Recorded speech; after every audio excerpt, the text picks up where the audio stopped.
तो आज हम बात कर लेते हैं किसका, दर्पण सूत्र।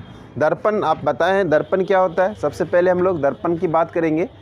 दर्पण वह परावर्तक सतह है जो प्रतिबिंब बनाने में सक्षम होता है। फिर आगे चलकर दर्पण क्या होता है, दो भागों में बढ़ जाता है। कौन कौन भागों में, समतल दर्पण और वक्र दर्पण। और वक्र दर्पण जो है आगे चलकर फिर दो भागों में बढ़ गया। कौन कौन, परवलयीय दर्पण और गोलीय दर्पण। फिर गोलीय दर्पण आगे चलकर दो भागों में बढ़ गया। कौन कौन, अवतल दर्पण और उत्तल दर्पण। तो उसी दो दर्पण की हम लोग चर्चा कर रहे हैं, है ना। उसी दो दर्पण कौन कौन, उत्तल दर्पण और अवतल दर्पण, है ना। उत्तल दर्पण और अवतल दर्पण। तो आज हम उसी के बारे में पढ़ेंगे। किसके बारे में बता दें, उत्तल या अवतल दर्पण। बताइए कौन सा दर्पण पढ़ ले आज, उत्तल दर्पण। हाँ चलिए उत्तल दर्पण के ही बारे में हम लोग पढ़ लेते हैं। उत्तल दर्पण, ये दर्पण का एक सूत्र होता है। उत्तल दर्पण का सूत्र, दर्पण का एक सूत्र होता है 1/f = 1/v + 1/u। ये इसको हम लोग दर्पण सूत्र कहते हैं। क्या होता है, 1/f = 1/v + 1/, कौन सा, इसको क्या कहते हैं हम लोग, दर्पण सूत्र कहते हैं। दर्पण सूत्र किसको बोलेंगे, 1/f = 1/v + 1/u। अब इसको प्रूफ करना है कैसे हुआ ये, समझ गए। क्वेश्चन ऐसे लिखेगा क्या कि उत्तल दर्पण में प्रमाणित करें। ध्यान से समझना, थोड़ा लंबा है, ठीक है, लंबा है लेकिन कठिन नहीं है। लंबा है फिर कठिन नहीं है। समझ जाएंगे तो बहुत आसान है, नहीं समझेंगे तो कभी समझ में नहीं आएगा। देखिए, तो प्रमाणित करें कि क्या प्रमाणित करें, 1/f = 1/v + 1/u। प्रमाणित करें कि क्या, 1/f = 1/v + 1/u। जहाँ ओम गप मत करो, जहाँ क्या u, v तथा f अपना सामान्य अर्थ रखता है, अपना सामान्य अर्थ रखता है। ये क्वेश्चन इस तरह से पूछा जाता है। अब हम लोग सॉल्यूशन की तरफ चलेंगे। सॉल्यूशन में क्या करेंगे, कौन सा दर्पण की बात किया है, उत्तल। तो सबसे पहले आप क्या करेंगे, एक उत्तल दर्पण बना लीजिए। ये कौन सा दर्पण है, बताइए कौन सा दर्पण है, कौन सा दर्पण है, उत्तल दर्पण। उत्तल दर्पण का F और C किधर होता है, इसके अंदर होता नहीं है, काल्पनिक होता है। तो यहाँ पर क्या लिखेंगे हम लोग, F, और यहाँ क्या हो जाएगा, C। ये हो गया F। F4 क्या होता है, F4 मुख्य फोकस, है ना, F4 और C से क्या होता है, क्या होता है, क्या जल्दी बताइए क्या होता है, कर्वेचर ऑफ सेंटर। इसका मतलब हो गया वक्रता केंद्र। तो जब भी होता है तो सबसे पहली किरणें यहाँ पर ये प्रधान अक्ष पर कोई वस्तु रखते हैं तो इसका क्या होता है, एक पहली जो रे जाती है वो प्रधान अक्ष के समांतर जाती है, तो दर्पण से टकराने के बाद यानी परावर्तित हो जाती है इस दिशा में, और इसको हम लोग क्या करते हैं, पीछे हटाते हैं। तो इस तरह से ये क्या होता है, गुजरता है। कहाँ से गुजरता है, F से होकर। कहाँ से गुजरता है, F से होकर यहाँ से गुजर जाता है। अब दूसरी जो किरणें होती है कहाँ से गुजरती है, बताइए, दूसरी किरणें कहाँ से गुजरती है, कहाँ से, C से। तो ये सीधा जाएगा लेकिन उस पार तो जा नहीं सकता है, नहीं, प्रकाश उस पार जाएगा, नहीं जाएगा। तो पुनः ये इसी पथ पर लौट जाता है, लेकिन इसको हम लोग क्या करते हैं, डॉट डॉट में बढ़ाते हैं तो कहाँ से चल जाता है, पता ये कहाँ से गया, C से होकर निकल गया। अब इसी को देख के, ये फिगर को देख के हम क्या करेंगे, लिखेंगे। बताइए, यहाँ पर लिख देते हैं A, B, ये रहा P, और यहाँ पर लिख देते हैं क्या, ये MN दर्पण हो गया। यहाँ पर टकराया तो इसका भी कुछ नाम दे देते हैं। क्या दे दें बताइए, क्या दे दें, इसका नाम डी दे देते हैं। यहाँ से एक सीधा डालेंगे तो ये क्या हो जाएगा, यहाँ ई हो जाएगा, नहीं हो जाएगा। प्रतिबिंब बना तो इसका आई बी डाल देते हैं, बी तो लिख दिए ना, आई ए ओ, ठीक है, इसका नाम ओ डाल दो, आई बी डाल दे देते हैं, सबका नाम डाल दिए। तो आप देख के लिखना है, कल भी देख के लिखे थे, क्या लिखे थे, क्या है बताइए, कहाँ से स्टार्ट करेंगे।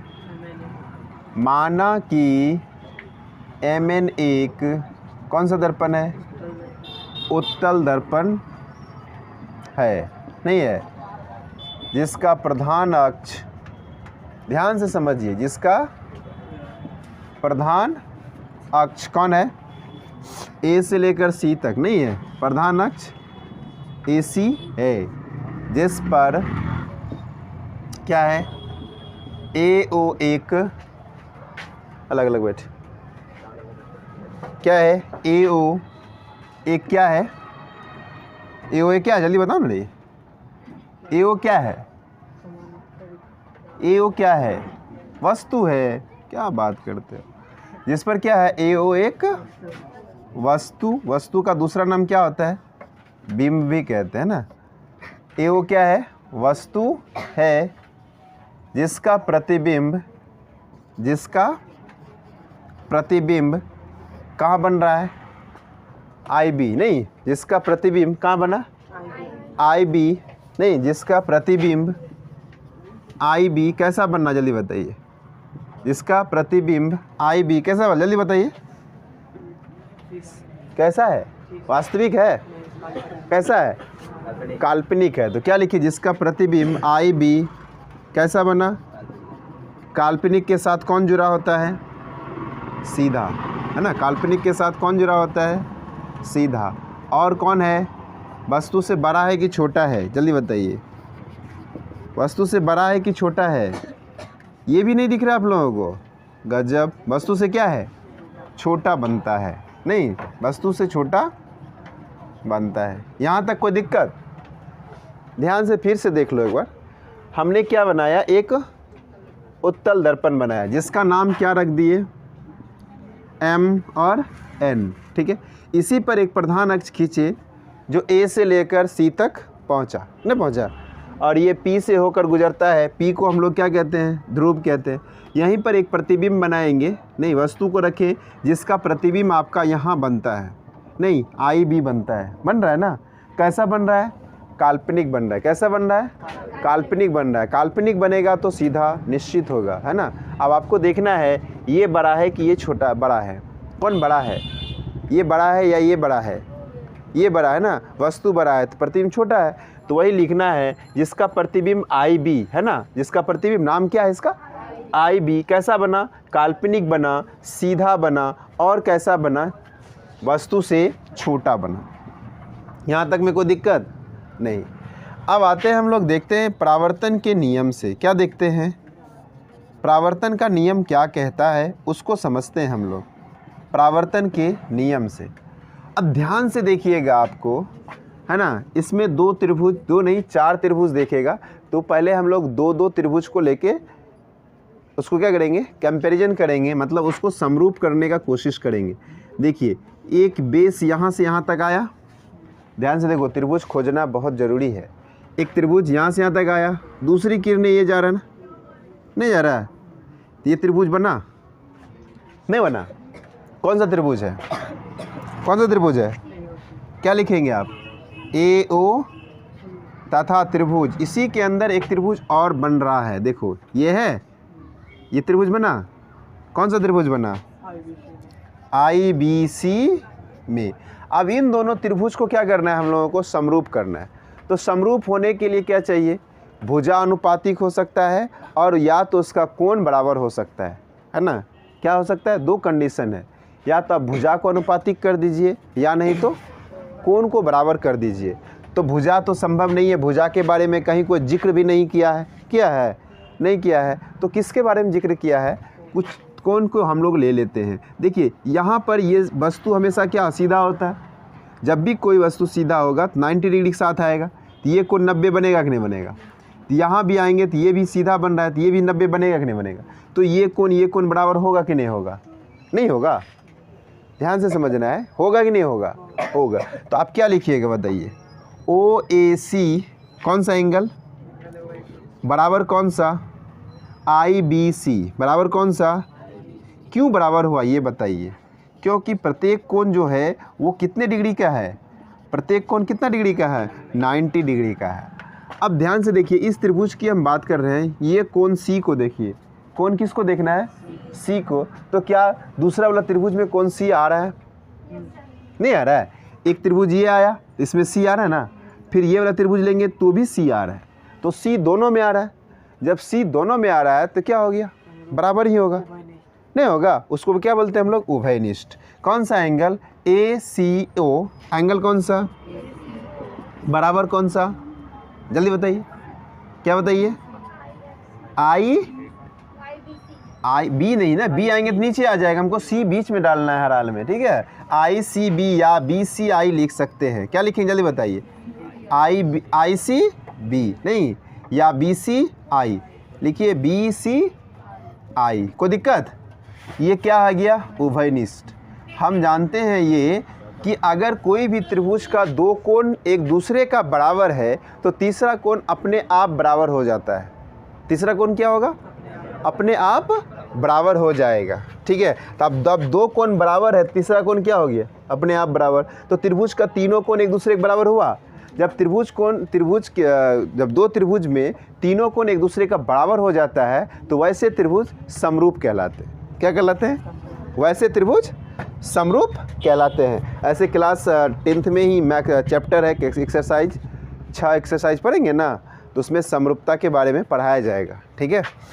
तो हम लोग यहाँ पर किसकी बात करेंगे बताइए, तो त्रिभुज कौन सा, त्रिभुज AOC है ना, सर्वांग ऐसे लिखते थे, नहीं लिखते थे, तो इसमें बराबर हटा देना है, तो क्या आ जाएगा, सिर्फ ये सिंबल है समरूप का। तो त्रिभुज AOC, त्रिभुज कौन सा, IBC है ना, AOC समरूप त्रिभुज IBC। कैसे हुआ बताइए, एंगल से कैसे समरूप हुआ। जब दो त्रिभुज समरूप होता है तो उनके भुजा अनुपातिक होते हैं। भुजा क्या होते हैं, अनुपातिक होते हैं। अब हम लोग यहाँ पर इस त्रिभुज की ये भुजा लेंगे, इस त्रिभुज का ये भुजा लेंगे, तो क्या आप AO/IB नहीं लिख सकते हैं, बताइए हाँ या नहीं।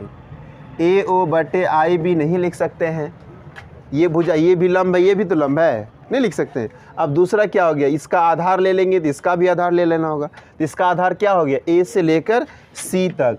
तो क्या आप AC/, जल्दी बताइए, AC/ क्या लिखेंगे, BC नहीं लिख सकते हैं, AC/ क्या लिखेंगे, BC। कोई दिक्कत, ये समीकरण 1 कर लीजिए आप, ठीक है। क्या कर लिए हम, समीकरण 1 कर लेते हैं, ठीक। अब आते हैं हम लोग पुनः चल जाते हैं हम लोग, दूसरा त्रिभुज देखेंगे। दूसरा त्रिभुज देखिए आप, इस बिंदु का नाम क्या रखें हम, D रखे, नहीं रखे हैं। तो यहाँ से ध्यान से देखिएगा, आप ध्यान दीजिए, यहाँ दिख रहा ना, ये सीधा है। यहाँ से देखिए, क्या एक त्रिभुज नहीं बन रहा है, क्या नाम है, DEF। कौन सा त्रिभुज, तो लिखिएगा त्रिभुज DEF तथा त्रिभुज, वहीं से खोज के एक और बताइए क्या नाम है, उसी में आपको दिखेगा एक त्रिभुज और दिखेगा, हैं क्या, कौन बोला, IBC। आप ध्यान से देखिए, एक त्रिभुज दिख रहा है ना आपको, यहाँ दिख रहा है DEF, नहीं दिख रहा है, DE क्या है, F। इसी में एक त्रिभुज और दिखेगा आपको, बताइए क्या है, DOP नहीं दिख रहा है ना, DOP कहाँ, वो तो कहीं है ही नहीं। ये वाला त्रिभुज, ये वाला त्रिभुज में आपको, ये त्रिभुज इधर से आएंगे तो हाँ गुड, यहाँ ध्यान दीजिए, यहाँ देखिए, यहाँ क्या है, IBF, ये त्रिभुज दिख रहा है, नहीं दिख रहा है, उतनी को ट्रायंगल, उसी का तो कमाल है, ठीक है। कौन सा त्रिभुज हो गया जल्दी बताइए, IBF। इसमें भी वही कहानी, ये 90 डिग्री बनेगा तो ये भी 90 डिग्री बनेगा, नहीं बनेगा। तो एंगल कौन सा जल्दी बताइए, एंगल कौन सा, DEF इक्वल टू हो गया कौन सा, IBF। प्रत्येक कोण कितने डिग्री, जल्दी बताइए, प्रत्येक कोण कितना डिग्री का, प्रत्येक कोण 90 डिग्री। दूसरा क्या होगा, ये जो F है ना दोनों में आएगा, नहीं है, जो F है वो दोनों में आएगा, इसलिए ये क्या हो जाएगा, दोनों उभयनिष्ठ हो जाएगा। कौन सा कोण, DFB, एंगल कौन सा बताइए, DF इक्वल टू कौन सा हो जाएगा, जल्दी बताएं, IFB, कौन सा होगा, IFB। कैसे हुआ ये दोनों बराबर, जल्दी बताइए, उभयनिष्ठ है। तो अब जब दो कोण बराबर होता है, क्या तीसरा त्रिभुज का जो तीसरा भाग होता है वो बराबर नहीं होगा, होगा कि नहीं होगा, बताइए हाँ या नहीं, होगा कि नहीं। तो ये दोनों त्रिभुज क्या हो जाएंगे, कौन सा त्रिभुज, त्रिभुज DEF लिखेंगे, त्रिभुज DEF समरूप त्रिभुज कौन सा, IBF। कैसे हुआ बताइए, एंगल से। कैसे हुआ, जब त्रिभुज समरूप होता है तो क्या भुजानुपातिक नहीं होता है, हम जस्ट अभी पढ़े ना, जब दो त्रिभुज आपस में क्या होता है, समरूप होता है, तो भुजा क्या होगा, अनुपातिक होगा। भुजा क्या होगा बाबू, 5 नंबर सॉलिड है, याद रखो, हम बार बार कह रहे हैं, अगर आप इनको समझ जाएंगे तो 5 नंबर सॉलिड है, कोई कटिंग छटिंग नहीं है, समझ गए। और बोर्ड एग्ज़ाम में 1 नंबर मायने रखता है, अगर आपका 1 नंबर कम आया तो हो सकता है आप फेल हो सकते हैं, हो सकता है आप फर्स्ट डिवीज़न से मिस कर सकते हैं, हो सकता है टॉपर से मिस कर सकते हैं, नहीं हो सकता है। इसलिए 1-1 नंबर आपको लेना है। 5 नंबर एक क्वेश्चन बनाएंगे, 5 नंबर, सोचो इससे बड़ा क्या चीज़ हो सकता है। चलिए आगे देखते हैं हम लोग। ये दोनों त्रिभुज क्या हो गया, समरूप। दोनों त्रिभुज क्या हो गया, समरूप। समरूप होगा तो क्या होगा, भुजा अनुपातिक होगा। समरूप होगा तो क्या होगा, भुजा अनुपातिक। तो इसमें हम ये भुजा लिए थे तो इसमें यही भुजा लेना पड़ेगा, नहीं तो DE क्या लिखेंगे आप, बाई, बताइए जल्दी से, IB, DE बाई क्या हो गया, IB। इसका बेस लिए थे, नहीं लिए थे यहाँ से यहाँ तक, तो इसका भी क्या होगा, बेस लेना होगा। कौन सा, EF, क्या होगा, EF। और बाई में क्या चल जाएगा, जल्दी बताइए, BF नहीं जाएगा, BF। ये क्या हो गया, समीकरण 2। अभी नहीं करना, 1 मिनट, एक चीज़ और कर लेते हैं, ठीक है। अब ध्यान से ये देखिएगा, जितना बड़ा ये है, इसीलिए ज़िंदगी में कुछ नहीं कर पाया है, समझा। जब हम समझा रहे हैं तो समझा करो, गप बाद में भी हो सकता है, ध्यान दो। तो AO जितना बड़ा है उतना बड़ा कौन है, DE है, नहीं, दोनों क्या आपस में बराबर है। एक लाइन आप यहाँ लिखिएगा, AO जो है वो DE के बराबर है। क्यों है बराबर, क्योंकि दोनों ही वस्तु की ऊंचाई है, दोनों ही क्या है, वस्तु की ऊंचाई है। यहाँ देखो, यहाँ भी वस्तु है और वही सेम चीज़ यहाँ भी है, इसलिए दोनों ही वस्तु की ऊंचाई है। और वस्तु की ऊंचाई हर जगह क्या होगा, अलग अलग होगा, बराबर होगा। इसीलिए हमने क्या कर दिया, इसको बराबर कर दिया। तो अब क्या DE के जगह पे AO नहीं लिख सकते हैं, AO के जगह पे DE नहीं लिख सकते हैं, अब बराबर है ना, लिख सकते हैं, आराम से लिख सकते हैं। तो अब यहाँ पर देखिए, तो यहाँ पर क्या है, D हटाइए, क्या लिखेंगे हम लोग, AO बाटे क्या, IB। यहाँ क्या हो गया, EF बटे क्या, BF। अब ये समीकरण 2 कीजिए। अब देखिए समीकरण 1 को देखिए, समीकरण 2 को देखिए, जल्दी देखिए, फटाफट देखिए आपको क्या दिख रहा है। समीकरण 1 और तथा समीकरण 2 से जल्दी देखिए फटाफट, आपको क्या दिख रहा है, क्या दिख रहा है। 1 और 2 को देखिए, क्या दिख रहा है, जल्दी बताइए, देखिए क्या दिख रहा है। यहाँ भी AO बाय क्या है और यहाँ भी क्या है, नहीं, ये दोनों खत्म, सेम है ना, बराबर हो गया ना, नहीं हो गया। जब ये दोनों बराबर है तो इसका जो बाकी बचा है वो भी बराबर होगा, क्या, जो बाकी बचा है वो भी क्या होगा, बराबर होगा। यानी AB AC बाय क्या हो जाएगा, जल्दी बताइए, AC बाय क्या हो जाएगा, BC। और बराबर क्या हो जाएगा, EF बाय क्या हो जाएगा, BF। यहाँ तक में किसी को कोई दिक्कत, हाँ या नहीं, यहाँ तक में कोई दिक्कत। हमने कुछ नहीं किया है, ये जो लिखे हैं आप यहाँ फिगर से देख के लिखना है, आपको सिर्फ फिगर को दिमाग में सेट कर लेना है ना, फिगर को दिमाग में सेट कर लेना, कैसे कैसे सर बनाए हैं इसको दिमाग में सेट कीजिए और आप ये लिखिए। ज़रूरी नहीं कि सेम टू सेम लिखें, एक लाइन बढ़ भी सकता है, एक लाइन घट भी सकता है, तो भी सही रहेगा, ठीक है। आप इसमें एक लाइन जोड़ भी सकते हैं, एक लाइन घटा भी सकते हैं, कोई दिक्कत नहीं है, समझ गए। और आगे तो जानबे कर रहे हैं, हमने क्या किया, सिर्फ देखिए कौन कौन त्रिभुज को हमने अटैक किया है ना, उसी में बना हुआ त्रिभुज था, उसको लेके सिर्फ क्या किया, बराबर किया, समरूप किए। समरूप करने के बाद भुजा अनुपातिक होता है और उन समीकरण 1 और 2 बना, दोनों को कंपैरिजन किए तो हम लोग यहाँ तक पहुँच गए, नहीं पहुँच गए। अब थोड़ा सा रास्ता और बाकी है। अब देखिए, हम कल भी बताए थे, जब इस बिंदु को P के काफ़ी निकट ले आएंगे, क्या, जब इस बिंदु को P के काफ़ी निकट लेंगे तो क्या ये जो गैप दिख रहा है वो दिखेगा आपको? नहीं दिखेगा। ये बिंदु यहाँ चलाएगा, ये लाइन यहाँ से खींच लीजिए, तो ये जो आपको दिख रहा है, ये जो लाइन खींचेंगे, ये लाइन खींचे तो पी पे ही आएगा ना, नहीं आएगा? कहाँ आएगा? पी पे। तो आपको जो ये गैप दिख रहा है पी ई, तो पी और ई दोनों सेम बिंदु हो जाएगा। तब क्या होगा? पी और ई क्या हो जाएगा? सेम बिंदु। तो आप ई एफ नहीं लिख के तो पी एफ भी लिख सकते हैं, क्योंकि दोनों एक ही बिंदु है। नहीं होगा? तो ये चीज़ लिखना पड़ेगा आपको। क्या लिखेंगे? जब, है ना, जब किसको? बिंदु किसको? बिंदु डी को। किस, कौन सा बिंदु को? बिंदु डी को। क्या लिखेंगे? जब बिंदु डी पी के काफी निकट हो, है ना? क्या लिखेंगे? जब बिंदु डी किसके? पी के काफी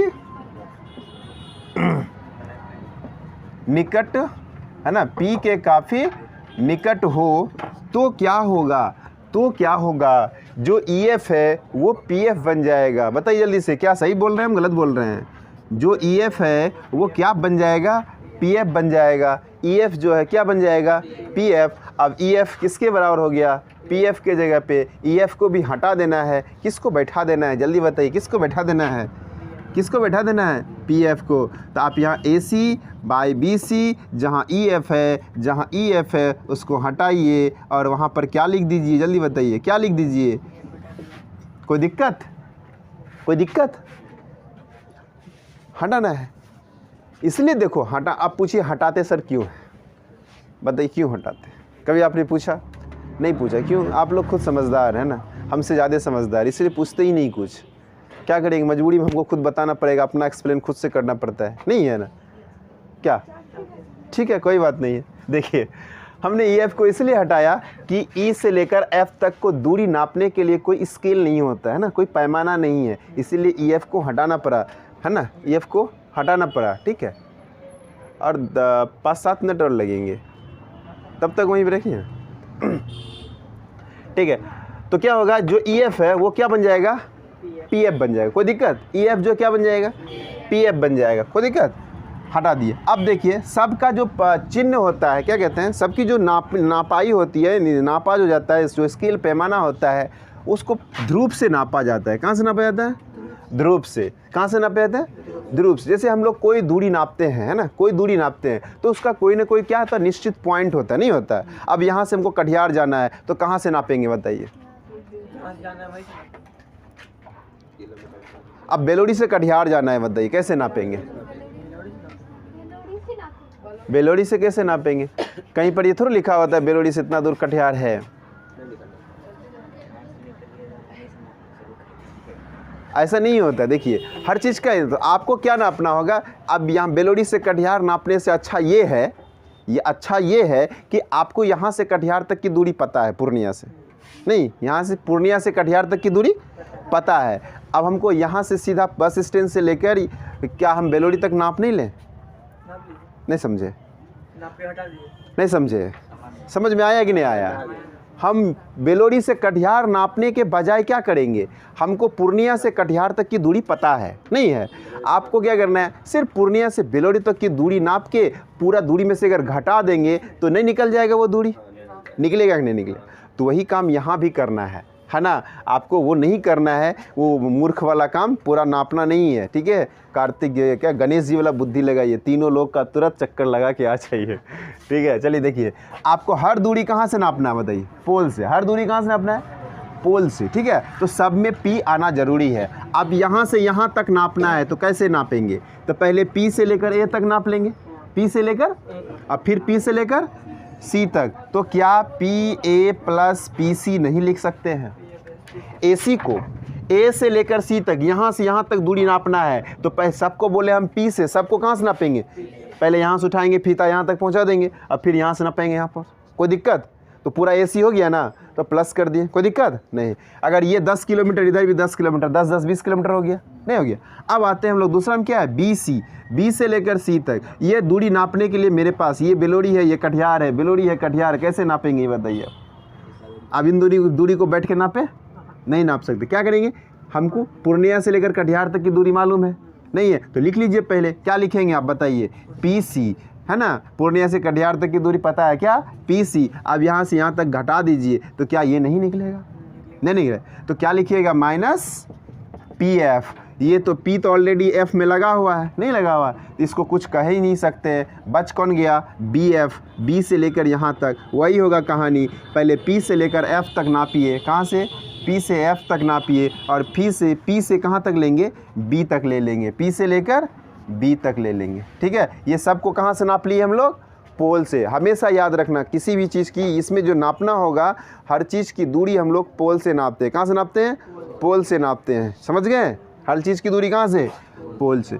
अब आते हैं यहाँ पर हम एक चीज़ लिखेंगे, चिन्ह परिपाटी। क्या लिखेंगे, चिन्ह परिपाटी। अब ये चिन्ह परिपाटी क्या होता है, हर चीज़ के अलग अलग एक चिन्ह दिया जाता है। यानी कहने का मतलब आप जो वस्तु की दूरी होता है उसको किससे डिनोट करते हैं ये बताइए, U से, है ना। वस्तु की दूरी को, अब यहाँ वस्तु है नहीं, यहाँ क्या है वस्तु, ये क्या है ध्रुव। यहाँ से यहाँ तक की दूरी को आप किससे डिनोट करते हैं, U से डिनोट करते हैं। प्रतिबिंब यहाँ बना है तो प्रतिबिंब की दूरी को आप V से डिनोट करते हैं। नहीं, मुख्य फोकस यहाँ है तो मुख्य फोकस को आप F से डिनोट करते हैं। किससे डिनोट करते हैं, F से। और वक्रता केंद्र को बताइए किससे डिनोट करते हैं, कैपिटल R से डिनोट करते हैं। करते कि नहीं करते हैं, हाँ या नहीं, तो इसमें करना है। तो अब यहाँ से यहाँ तक क्या दूरी है, वस्तु की दूरी, तो कौन सा भाई, PA जो है वो क्या है, वस्तु की दूरी है। PA क्या है, वस्तु की दूरी है। और वस्तु की दूरी को आप किससे डिनोट करते हैं, किससे डिनोट करते हैं, U से। और जो भी होगा है ना, पोल से जो लेफ्ट साइड होगा, यानी ध्रुव से जो लेफ्ट साइड होगा वो ऋणात्मक होता है। क्या होता है, ऋणात्मक। आप पढ़े हैं ना, ये देखिए, ये पढ़े हैं कि नहीं पढ़े हैं। यहाँ से जो जितना भी इधर होगा सब माइनस होगा, नहीं होगा। इस लाइन से जितना होगा सब क्या होगा, प्लस होगा। ऊपर जितना होगा प्लस होगा, नीचे जितना होगा वो क्या होगा, माइनस होगा। वही चिन्ह यहाँ भी लगाना है आपको, वही चिन्ह क्या करना है, यहाँ भी लगाना है। यानी ये आपका क्या हो गया, एक स्केल हो गया। यहाँ से जाएंगे तो क्या, लेफ्ट जाएंगे, और यहाँ से इधर जाएंगे तो राइट। राइट में क्या होता है प्लस, लेफ्ट में क्या होता है माइनस। तो PA हो गया। अब PC देखिए, P से लेकर C तक, P से लेकर क्या होता है बताइए, P से लेकर C तक क्या है, जल्दी बताइए, वक्रता त्रिज्या। P से लेकर C तक क्या है, वक्रता त्रिज्या। क्या लिखते हैं आप, R को 2F भी लिखते हैं।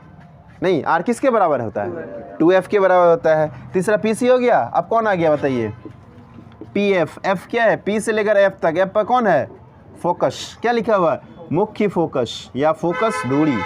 क्या लिखेंगे आप, फोकस। P से लेकर F तक क्या हो गया, फोकस दूरी। अब बताइए फोकस दूरी को किससे डिनोट करते हैं, F से। ये सारा प्लस होगा, क्यों होगा, क्योंकि ये राइट साइड में है, सब प्लस में जाएगा। क्यों होगा, क्योंकि ये राइट साइड में है। दूसरा बताइए कौन है, जल्दी बताइए। PF हो गया, यहाँ भी PF कौन बचा, PF अब कौन बच गया, P से लेकर B तक कौन बच गया, P से लेकर B। B पर कौन है, प्रतिबिंब है। B पर कौन है, तो प्रतिबिंब की दूरी लिखेंगे। क्या लिखेंगे हम लोग, प्रतिबिंब की दूरी। क्या लिखेंगे, प्रतिबिंब की दूरी को किससे इंडिकेट करते हैं, V से। ये भी प्लस में होगा। क्यों प्लस में होगा, क्योंकि दर्पण के राइट साइड है। कुछ समझ में आ रहा है, हाँ? चलिए कंटिन्यू रहे, आगे बढ़ते। अब जो चीज़ यहाँ है, यहाँ से उसका वैल्यू को पुट कर देना है। जैसे PA है, PA का वैल्यू क्या है, माइनस U। तो आप यहाँ पर क्या लिखेंगे, माइनस U। अब क्या आया, देखिए ध्यान से, क्या है, प्लस PC। तो प्लस तो देंगे, PC के जगह पे क्या है, PC के जगह पे क्या है, जल्दी बताइए, 2F। क्या है, 2F। बाई कौन आएगा बताइए, PC कौन है, फिर 2F आया। PC कौन है, फिर 2F आया। और बताइए माइनस कौन है, PF बताइए क्या है, माइनस क्या हो गया, F। बराबर आइए, कहाँ प्लस है, यहाँ तो माइनस है ना, ये माइनस इसका प्लस माइनस क्या कहलाएगा, माइनस ही कहलाएगा ना। इसका हो गया। अब फिर PF आया, PF में क्या होगा, F है। बाई क्या हो गया, फिर PF है, तो फिर क्या लिखेंगे, F लिखेंगे। और माइनस PB है, PB को क्या कहते हैं भाई, V कहते हैं। PB को क्या कहते हैं। अब यहाँ पर आप करेंगे तिर्यक गुना। क्या करेंगे, तिर्यक गुना करने पर कोना कोनी गुना कर दीजिए। -U + 2F को गुना करना है F - V से। और यहाँ पर आ गया 2F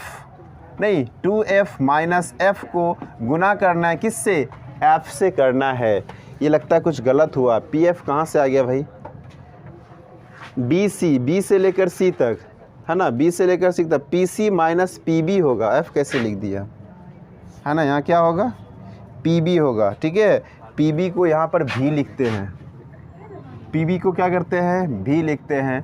तो 2f माइनस क्या हो गया बी हो गया। चलिए आगे देखते हैं।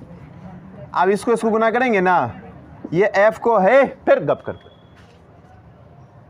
ये f को किससे गुना करेंगे, u को पहले किससे गुना करेंगे f से, क्या होगा uf, फिर 2f को किससे करेंगे f से, तो 2f स्क्वायर, कोई दिक्कत। फिर v से किसको करेंगे, इसको करेंगे, तो माइनस माइनस क्या हो गया प्लस u v, फिर यहाँ प्लस और यहाँ माइनस, माइनस क्या हो गया 2f v बराबर, अब f से फिर इसको गुना करो 2f स्क्वायर, फिर माइनस vf, यहाँ देखो 2f स्क्वायर, ये भी प्लस में ये भी प्लस में, दोनों क्या हो गया ख़त्म हो गया। अब इसको क्या करेंगे उस साइड भेज देते हैं। यहाँ कौन बच गया आपके पास u v बराबर, पहले जो ये है इसको लिख लेते हैं vf, और इधर से जाएगा माइनस हो गया, ये क्या हो जाएगा प्लस uf, और ये माइनस में ये भी गया तो क्या हो गया प्लस vu, नहीं होगा एफ भी। अब आइए u v बराबर, ये दोनों एक ही जात है नहीं है, दोनों क्या है एक, ये बेचारा अलग पड़ गया, छोड़ देते हैं। ये माइनस में ये प्लस में, प्लस माइनस क्या होता है माइनस होता है, दोनों क्या करेंगे जोड़ दें, घटा देंगे, घटाएंगे, दो में से एक गया, कितना बचा एक, एक तो लिखते नहीं है। अब देखो सब में एलसीएम क्या आ रहा है, एलसीएम ये u है ना, सब में एलसीएम क्या आ रहा है u v f, नहीं आ रहा है एलसीएम क्या आ रहा है, तो ये आप लिखिएगा u v f से क्या देने पर भाग देने पर, क्या देने पर भाग देने पर, तो क्या लिखिएगा u v बटे u v f, क्या लिखिएगा u v, तो फिर यहाँ क्या लिखेंगे u f बटे u v f प्लस भी एफ बटे u v f।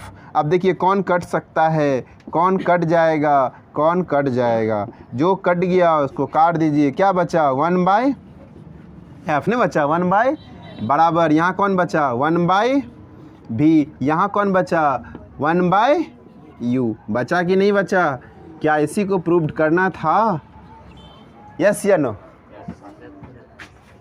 करना था कि नहीं करना था बताइए। लंबा है लेकिन भारी नहीं है ना, टफ।